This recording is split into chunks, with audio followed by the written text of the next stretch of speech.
told you a truck driver cracked the code to building a crypto empire. Meet Bitcoin Ben. He went from driving 18-wheelers to creating 6 different ways for regular people to stack Bitcoin and build wealth. This isn't just another crypto course. This is a complete ecosystem where you earn while you learn.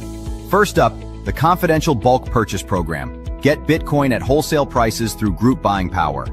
Then there's Home to HODL. Convert your home equity directly into Bitcoin instead of cash. Need funding? The Loans for Bitcoin program gets you the capital to buy more crypto. Want passive income? Private Key Capital puts your Bitcoin to work. Hungry for something different? Bitcoin Ben's tokenized beef lets you invest in real cattle backed by blockchain technology. And if you want to mine? Bitcoin Ben's mining program gets you started with the right equipment and knowledge. But here's the kicker. Bitcoin Ben's Crypto Club pays you to learn. Earn 10% on direct referrals, 5% on second level, 2% on third level.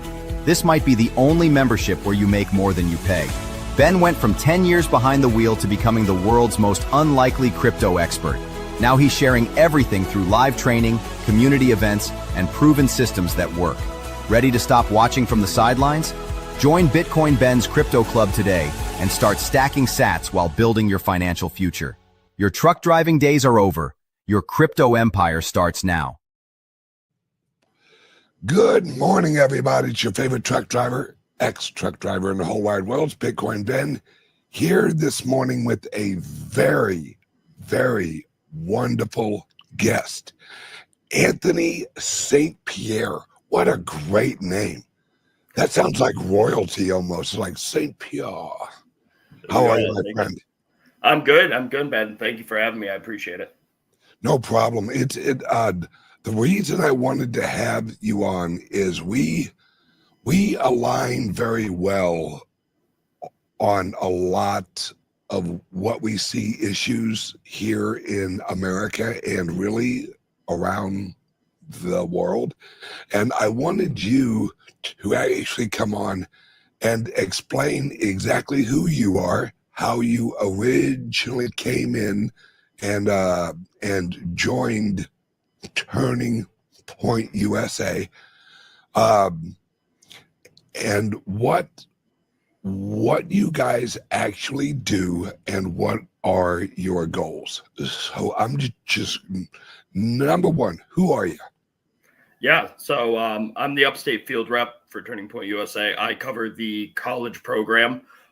So I cover all the colleges that we have in Northern Connecticut, Western Massachusetts, Vermont, and upstate New York. So I believe we're just around 100 colleges in the territory that I cover. And the whole goal there is to get these chapters started that promote conservative ideals and really bring people together. So out here in the Northeast, I think it's very obvious that it's not a bastion of conservatism. So my whole goal here is to show these students and even the administrators on these campuses what we're bringing to the table, discussing the importance of free speech, our Constitution, free markets, limited government. We're too polarized today politically, where you feel like you're A or B. We need to remove that and find those commonalities. So my whole goal is bringing open-minded students together to have these conversations.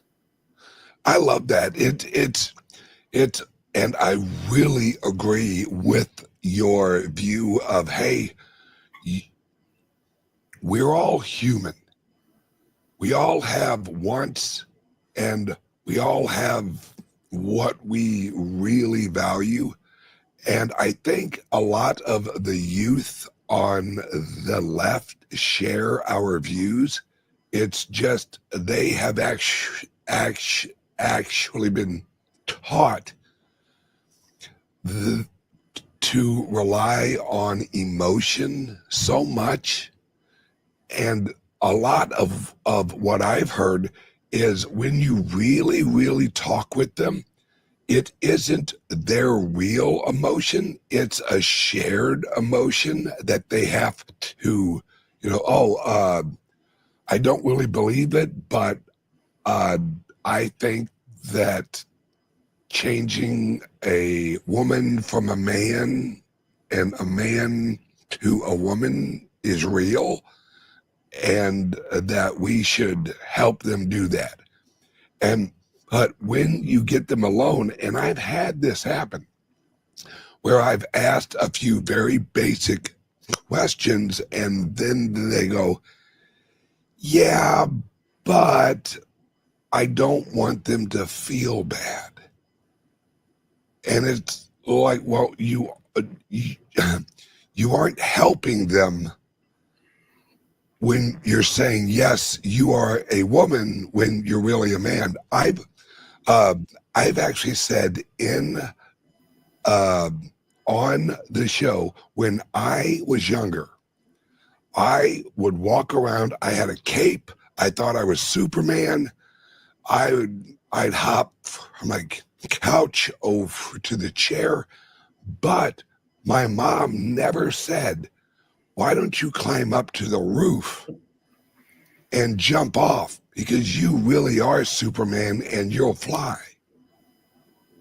It's what when you're at a college, how do you approach them, or do you let them approach you? So in regard to the students or the administrators? Yeah, well, everything. All right, that works. I cover everything. So really, when we start at campuses that we don't have chapters at least for me as the upstate rep here, I want to work with the schools and be as diplomatic as possible, because unfortunately these campuses, they see us coming and they are looking for one little thing to permanently keep us off their campus and say, this is the exact reason we don't want Turning Point USA here. So when I go to the school, I put a face to the organization. I say, this is who I am. This is what I'm trying to bring to your campus. If I can't find your policies online for how to get a table and work with you, I'll come talk to you in person. I think we're at a place right now where we isolate ourselves from conversation, and we need to do that. So I like going face to face. If you told me this 2 years ago, I'd be this confident in myself. I don't know if I would have believed myself. But we need to talk, and I'll go to them, approach it, try to build the chapter that way. Or I just go and talk to students, just have a conversation, and find those leaders there, because, I can't tell you how many kids we've had over the last year and a half who go, I didn't even know you guys existed out here. Well, we do. And you have a place here if you want to start this group. So really just having the conversations. When we have tables on campus, I'm not trying to go for the most divisive topic in the world. We try to keep it where, hey, I'm going to set up a table. Come tell us why you love America. And then we can go from there. Or do you believe free speech is important? Because these are topics, again, like I was saying, where instead of feeling like you're A or B, you could vote Democrat, but still come over to our table and be like, oh, wait, actually, I agree with you on these things. A great example is Worcester State University in Massachusetts. We had a student come up who was a registered Democrat and say, well, I don't think I belong here because this is how I vote. And to me, I stopped him. I said, well, why do you feel that you can't be a part of this? And he's like, well, the way I vote. I said, all right, well, do you support free speech? Yes. Limited government? Yes. Which nowadays, when someone on that side says limited government, they agree with, it makes me laugh, but that's a personal thing. Yeah. Free markets, stuff like that, they agreed. And I asked them, I said, then why don't you think you belong here?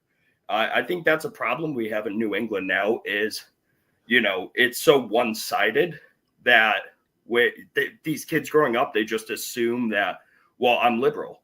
So, this is how I grew up. My parents say I'm liberal, or the schools say I'm liberal. That's something we need to change and find those commonalities. So that's the type of tabling I do there just to start these chapters off. And when we get a real, foothold and have successful events repetitively, I tell them, I'm like, all right, well, now what do you want to cover? Do you want to hit illegal immigration? Do you want to hit these topics that would be something you don't want to start off with? Get those open-minded students coming, flow of conversation, because we don't have that today. But that's how we do it. And then from there, they run their meetings. If they want speakers, we'll bring them in. But it's really building positive relationships on the campus to get a good group going. Yeah, I think it's extremely important that you guys are there, and once they see you there a few times and they're like, oh, okay, well, let me go see what they're saying, or let me read a flyer they hand out, or because I think, unfortunately, and we have, I'm going to try and do this and not cry. I think what happened with Charlie was, I think it opened up a lot of the youth's eyes on, wait a second. He didn't hurt anybody. He was genuinely a very open and very good person. And he really just wanted to talk to people. That was it. And I think a lot of the youth on the left, they saw that, because the reaction online, you saw very few younger people who were less than very nice after the event. And I think the young, because really, I truly see a lot of love in their heart. And I think that's what they lead with, is love. It's just, we recognize it as, that's not really love. That's more sympathy than love. Because when you love someone, you want what is healthy for them. And I think the youth, after what happened, I think they saw that and they're like, no, this is not how this should be. And I'm old. I'm old. So when I was young, I remember Martin Luther King and what had happened with him. That was a shift. That was like people going, whoa, wait a second. This was not a bad guy. This was a good guy. Why? And I think, unfortunately, we had to lose Charlie to really open up a lot of people's eyes on the real agenda. And I honestly think God put him here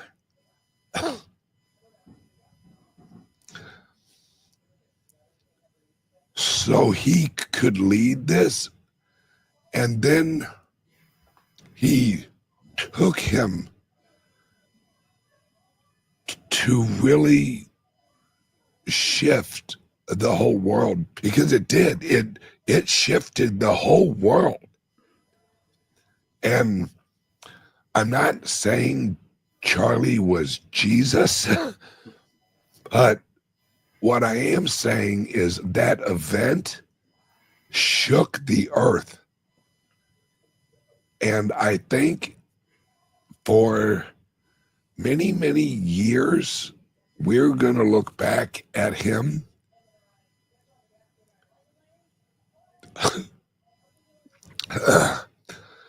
and we're really going to say this was the absolute turning point of humanity. So sorry, I get yeah. No, you're completely fine. Like it's an emotional topic. Like this is something where we need to end this idolization that political violence is okay. We're starting to turn into the Wild West here, where if you say something that someone doesn't agree with, they feel that they can kill you. It's wrong. And, that did open up a lot of kids' eyes after that day, regardless of how you were ideologically. And I think the statistics prove it too. I think, a month after the assassination, we have over 120,000 students who've requested to get involved with Turning Point. This was the this was pivotal here, where students who were nervous of stepping out and being the leader of these new groups or wanting to be involved, they saw this and they're like, enough's enough. I'm going to get this started. You're not going to hide my view. And, I've had a lot of coworkers and even students I'm close with saying, someone died today because they had the same beliefs as me. And that scares them. But at least all my chapter leaders out here have been motivated since. And they're like, we're not stopping. We're going to keep going. I had groups that wanted to do 2 to 3 events a month. And they now are like, we're doing 2 or 3 a week. We're not going to stop. We're going to push through. We're going to get recognized on campus and our voice will be heard. In the Northeast out here, a lot of people look at it as it's a losing battle. We're not going to win. No. It's an uphill battle. And I think right now we have so much momentum and the students coming up and even our communities supporting these groups that we can see real change in the next 5 years. But it's something where we can't stop. The mission needs to keep going. And I don't see any sort of slowdown from these kids out here. But it is the history books will note what happened in September and the uprising that came from it. And here's the difference. And this is my personal view.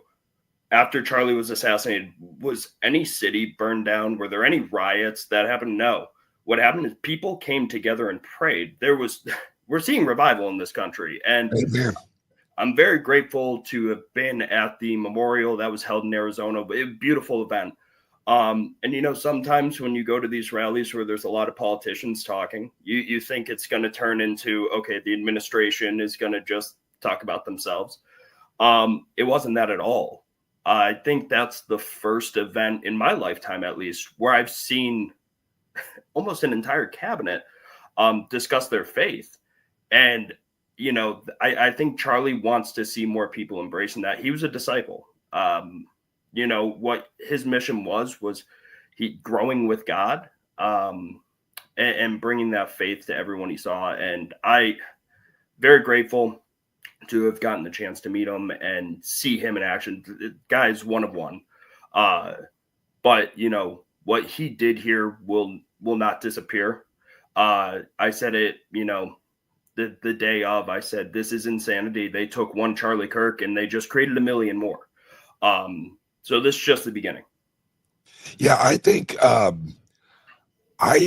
you all are so important because what our youth are looking for is they're looking for something they can really grab a hold of and really have, I'm important. I'm actually part of a very good group who's actually trying to help people. And there is nothing more energetic than a youth who has real purpose, because that's what they're looking for. They're looking for something that they can really get involved in and really help other people. And I think what we're going to see is we're, especially with young men, because young men, this is going to sound bad, but it's true. Young men are warriors, and they want something that they can hold up and say, this is what I'm going to war for. And as more and more young people join your movement, I think you're going to see an amazing amount of growth in your movement, because the youth is and was lost. They didn't know where they really belonged. And I think you guys actually give them an environment where they feel that they can really, really make a difference. Yeah, absolutely. And that's something with my work as a rep out here. The leaders I put in charge of these chapters, I tell them, I will give you everything I have. And, you know, this is something I truly believe in. This mission is something I dedicate my life to, you know, in order to continue to be successful. But for my kids, I'm like, I'm putting you in these positions because I trust you and will give you everything that I have. It's indicative now that you get these results on campus, that you can be that voice. Don't just try to be name only Turning Point on a campus, because we're not going to go anywhere. We're here to effectuate change. And, you know, colleges nowadays are not what they were originally intended for. Originally, it was, well, this is a public forum where differing ideas can come. You meet in the Coliseum and have the conversation. We don't have that today, where it's all one-sided, and you know, these new groups who are starting are getting death threats.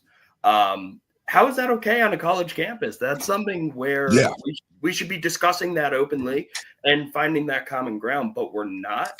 And these leaders are the ones who are stepping up right now. So I want to see just the continued growth, that then it's not just 1 year and they're gone, but we build longevity with those groups for long-term success.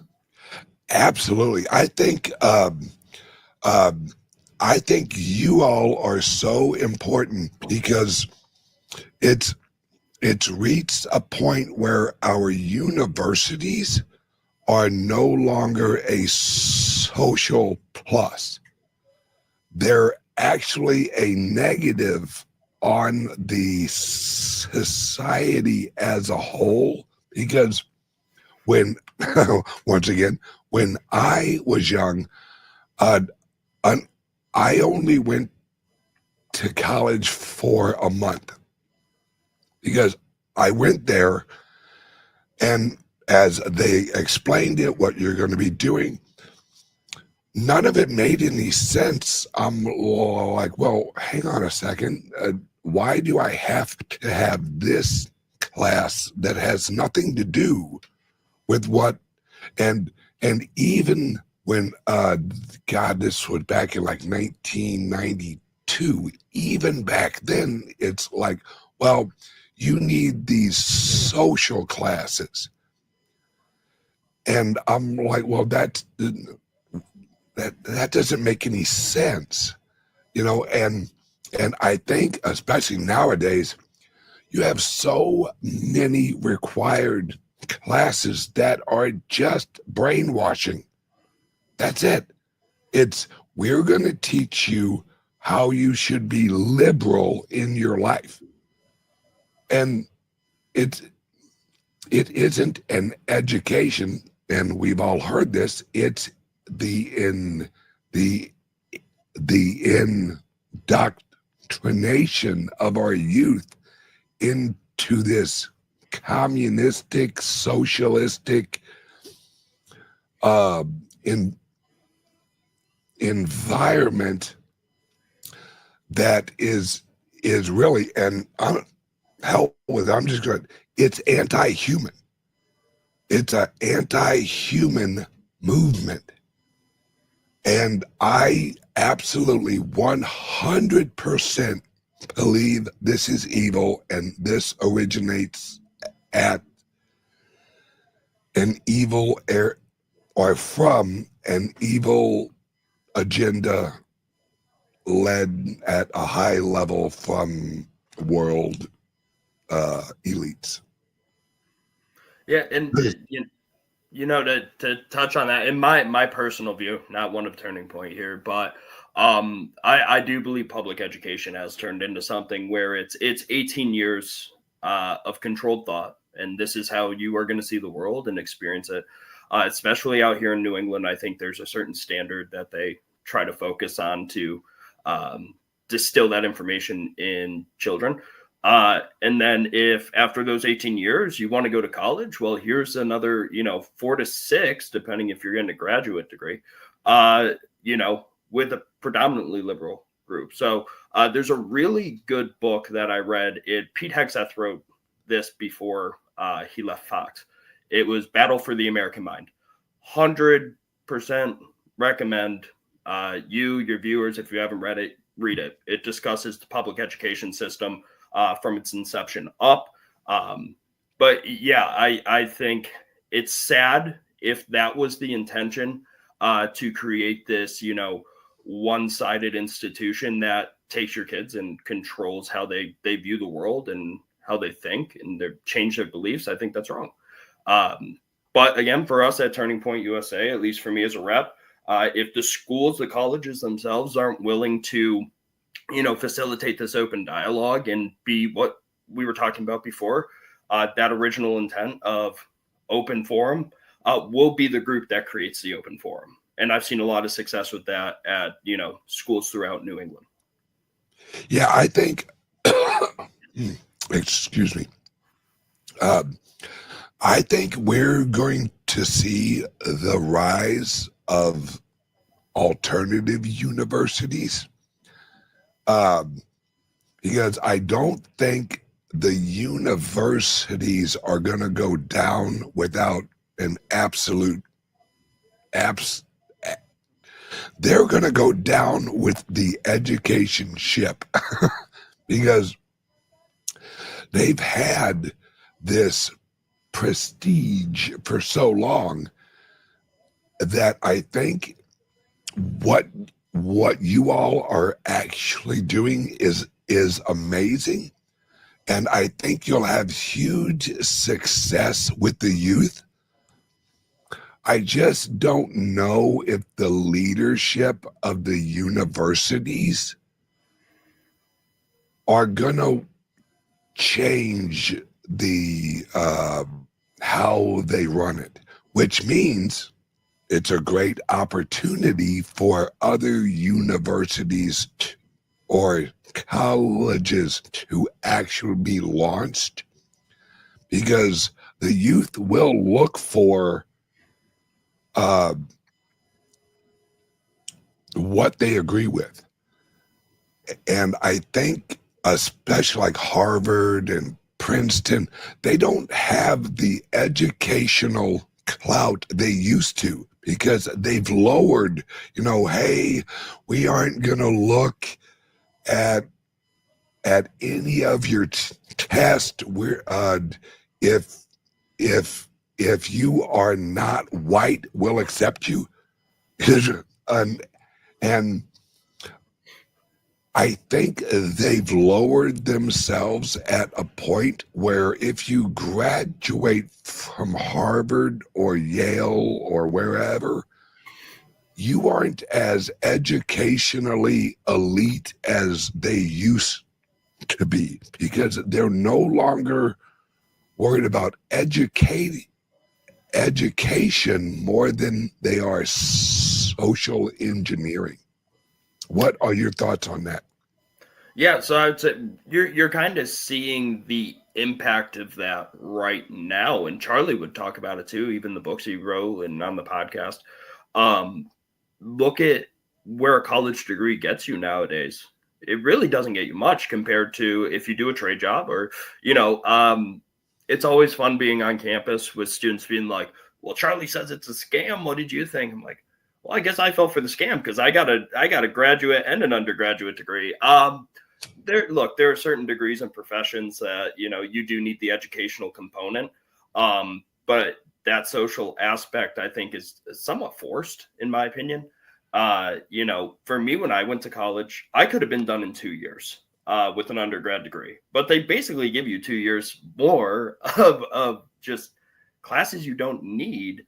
And it's like, that's not what I'm paying to be here for. When you're paying to go to one of these institutions, in my view, it's something where, okay, you're a prestigious school. I need to be getting that education, not feel as if though my view or my worldview is being manipulated to conform to you. That is not what this country is based on. This country is based on individual freedoms. And we don't need to agree on everything. But if these institutions want to create that sort of one-minded or one-sided mindset, well, that's an issue. And I don't think that's celebrating democracy. I think that's eroding it. But again, that's my personal view on it. And that's our chapters are looking to show that it's okay to have conservative values, especially in the Northeast. Yeah, and it what amazes me is New England used to actually be such, because let's be honest, who originally was there? It was the Puritans. You know, I mean, it's like, how the hell do you get from the Puritans to where you're at now? Because because I love history. I'm a huge. I watch the most unentertaining educational documentaries of any person you've ever met.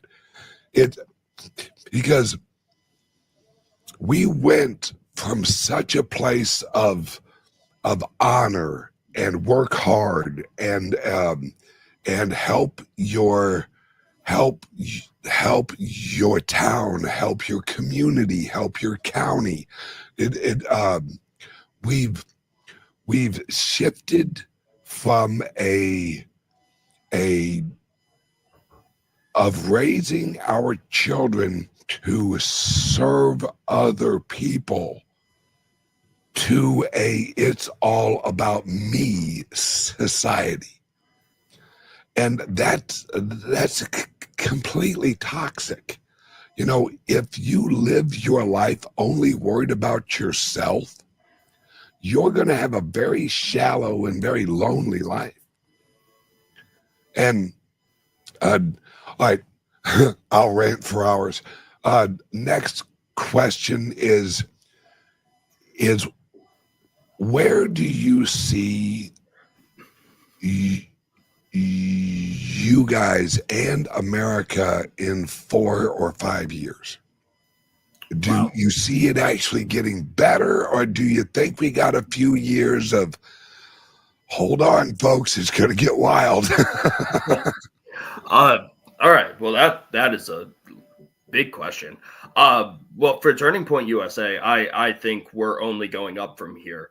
You're going to see the impact. You're already seeing it. Even these tours now that Charlie had on schedule, that these other contributors are stepping up. They're overfilling these auditoriums, these theaters, for these speakers. Yeah, it's amazing. We want to see those out here because we would fill venues in New England like big.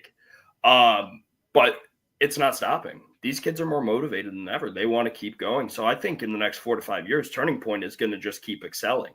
And I think that also is something that our mindset as reps out here is the job's not done. The mission is to save this country and to win the battle every day. I'm not here to lose. I'm here to win. And I love that attitude. Yeah, that's the mindset my kids are going to have, especially out here. Again, you can't have that losing mindset because then nothing's going to get done. I think more people need to, tie up the bootstraps and get to work. You make a great point here, how people just feel like, selfish. That there's no, it's such false entitlement. And I hate that we're at that point in this country, because how are you going to get those next leaders? Well, with Turning Point USA, we're showing that meritocracy matters and you need to work for everything you got. And, I think organizationally, we're going to keep growing. The goal is to have chapters at every college campus. We have a high school counterpart. They're crushing it right now. But yeah, we're Turning Point USA. If it isn't already a household name, will be. Oh, it is. Yeah. It absolutely is. I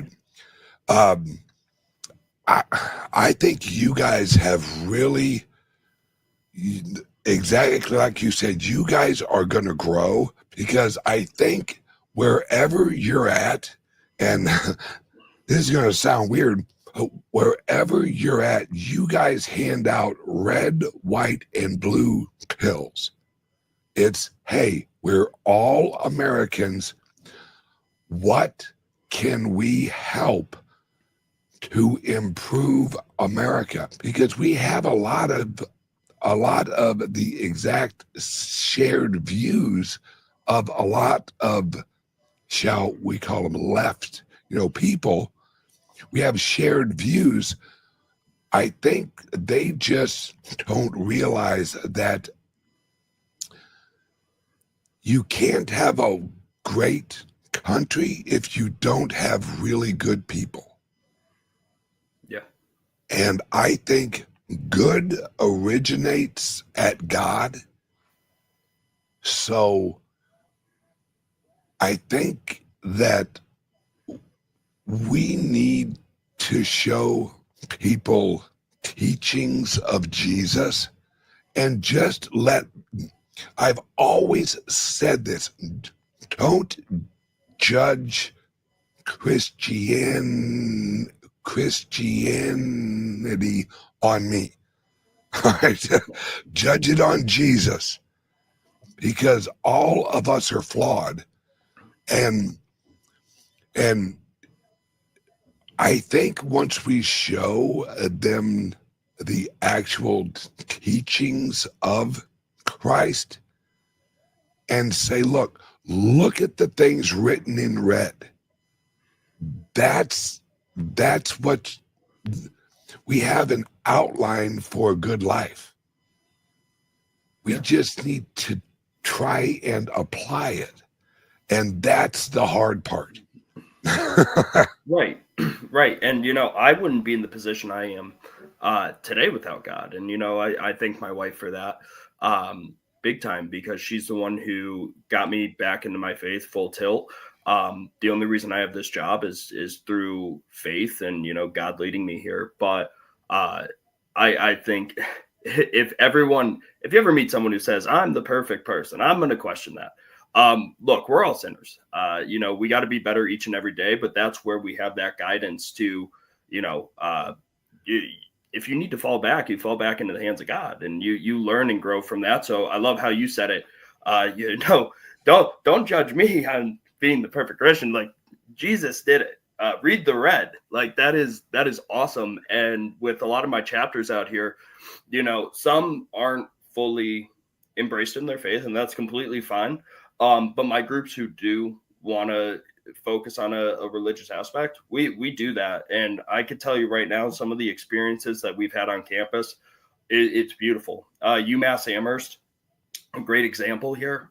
We did prayer tables. So, even for me, I'm still growing in my faith, but I don't it's hard for me to do open prayer with people I don't know. So we did something where it's just, hey, we're doing a prayer table. We have a pad of paper. You don't even have to write your name down. Just write what you want us to pray. We put it in a bin. And at the end of the event, we split it up among the chapter members. And we're like, at some point today, read whatever John or Jane wrote on the piece of paper and just pray for that person. Because you know what? God saw them do it. So he's not going to be like, who wrote this one? Yeah. But the amount of students at a school where I think you're seeing somewhat of a revival, but it's a very tough area for that. The amount of people who came up with relief to see that we were doing something like that. And, there was a study at the beginning of the year. I think Massachusetts, Rhode Island, and New York were three of the worst states when it came to, faith. Like, we're losing faith out here. And I think that's why we're seeing kind of the morale the way it is. So, if we can help facilitate that growth and revival, it's promising. So I'm glad you brought up the faith aspect. No problem. All right. We have a question here, and I think it's a very good actual question. Do you have security? Do you feel safe on campus? So me personally, I do not. I would flex on the camera, but the screen's not big enough. I got to say, these two weapons right here. No, we're always working. So, with me personally, I don't have any security, which is fine. I put on full armor of God every day. I pray. I know that if I'm going to a campus, if I feel good going on campus, then we're going to be okay. If I ever have doubts, then we approach it differently. Safety wise on campus, I will say before the assassination, there was an experience or two where students are starting out here get a little more aggressive with what they're saying to us, which I was surprised. But otherwise, like, when I'm on a campus, if you want to come have a conversation, come talk to us, but it has to be civil. And you made a really good point earlier. This emotion-based reasoning. Well, I don't call it, when I'm debating someone, I don't call it an argument. I don't argue points, because that, kind of shows emotion. You're kind of putting it in place. With me, if you're getting emotional on a topic we have, you're seeing red. We're not going to find common ground. So I try to ease it off there. Safety wise, though, I will always ensure that my kids are safe when they are at the table with me. I won't let anything happen to them. I'll be their security. Okay. I don't need the security. Exactly. I'll be theirs. But that's something really, safety is a big thing right now. We work with the schools. The schools have been pretty accommodating with providing some campus officers, resource officers around us when we're out. But, overall, we're going to keep going. We're not going to stop. Unfortunately, the people who did this, want to see Turning Point cease to exist, and that's not going to happen. So we're going to keep going. I love that. All right. We are going to wrap this up, but you and I have an event in a few weeks at our club up in Massachusetts. I'll be there. You'll be there. I hope everyone watching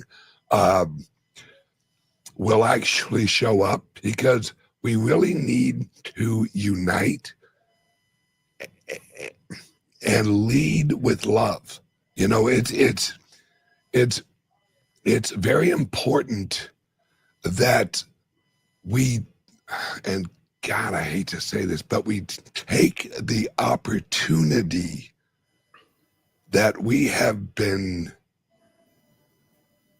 presented with what happened with Charlie, and we use the energy from that and we push it out there, and we lead with love, and we say, look, as an example of what happened, we need to change how we look at each other. Someone on the left, an average kid at college, is not our enemy. They're our friend. We just haven't met yet. And I think a lot of the youth, when they approach you, there's a reason they're approaching you. The majority of them isn't, I'm going to yell at this guy. It's, they're approaching you because something in their head is like, let me just see what they say. Let me see what they're explaining. Let me hear because what I really saw when Charlie was out there, everyone looked at who he was actually talking to. What I found amazing was how many people showed up just to listen. And that shows you the movement. Unless you had an agenda of showing up and I'm going to talk to Charlie, everyone else showed up just to listen. And that's that curiosity of, what is this? Who is he? What is their organization? And I think a lot of people show up to listen because they don't want to argue. They just want more information. And I think you guys actually provide the perfect outlet for the youth to hear the other side. And I think when they shot Charlie, I think that what that actually did was that unleashed the curiosity of the youth in a way that they did not anticipate. They assumed, or he assumed, not saying there's a conspiracy here, but we'll wait and see. He assumed if if I shoot him and get rid of his voice, more people will agree that we actually did the right thing when we got rid of his voice. What they didn't anticipate was the number of views, and I've looked at this. After he was shot, the number of views of his old content shot up. It was amazing because everyone's like, wait, if you hadn't heard of him and then all of a sudden he's shot, you're like, well, what was this guy saying? Holy cow, this guy must have been Hitler. Then they went back and they're like, he was a very good guy. He didn't hate anybody. And I think that is what the youth saw. And now there's a reaction against the left from the youth who are like, no, if this is what you guys really believe in, we do not want anything to do with you, because everyone values freedom. It's just some people only value their own freedom. Yeah. And Charlie was not that. He was, let's have a conversation. You have your views. I have my views. Let's talk it out. And that is so important. And so, like I said, because I'm horrible about just like going on and going on.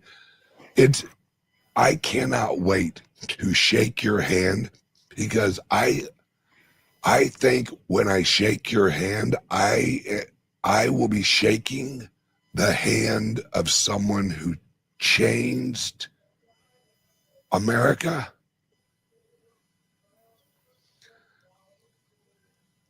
Which leads to changing the world. So I really look forward to this. Yeah, I'm extremely grateful for the opportunity and, the kind words there. I'm going to be riding high the rest of the day. Good. Off of this. So, no, I appreciate it. And that's something, this event, let's make it huge. I want there to be a line outside the venue here. The last one we held was insanity. In a good way, of course, in a good way. The amount of people we had in the venue and the amount of people live streaming it. When I heard those numbers after, wow. This should be a forum, though, where we come together. I kind of want to not challenge people, but say, find other family members or friends that you're close with who might not agree. Bring them and let them see what we're about and what we're building. Unfortunately, at the last event, Indivisible, I don't know if you know the group, decided we're gonna send protesters because they're homophobes and racists and a hate group. 7 people stood outside, with signs and flags. It's like, I was talking with one of the people who came in, and I said, why don't we ask them to come? I said, I will clear 7 chairs in the front row. And, if they're going to be civil, I'm not going to sit here and try to target them, but you don't even know what you're saying about us. And, that is why we have this divide today, which makes people feel justified to call us those names and say these negative things. So I really want to see more from differing views come to this event in a couple of weeks, because we can make a bigger impact by doing it that way. Yeah, I have a secret plan that is not really secret. If they show up again, I'm actually going to send them pizza. There you go. Because it's hey, we're not your enemy. You're not our enemy. Here is some pizza, and if you guys want, why don't you come in and have water or soda or something? Just come in and talk to us. And because how I view it is Jesus didn't talk with the royals, the kings. Jesus went out and actually talked with people who completely disagreed with him originally. And how a lot of it's, hey, let's have a little food. Let's have, let's just sit and talk. That's what Jesus did. He walked around and talked to people.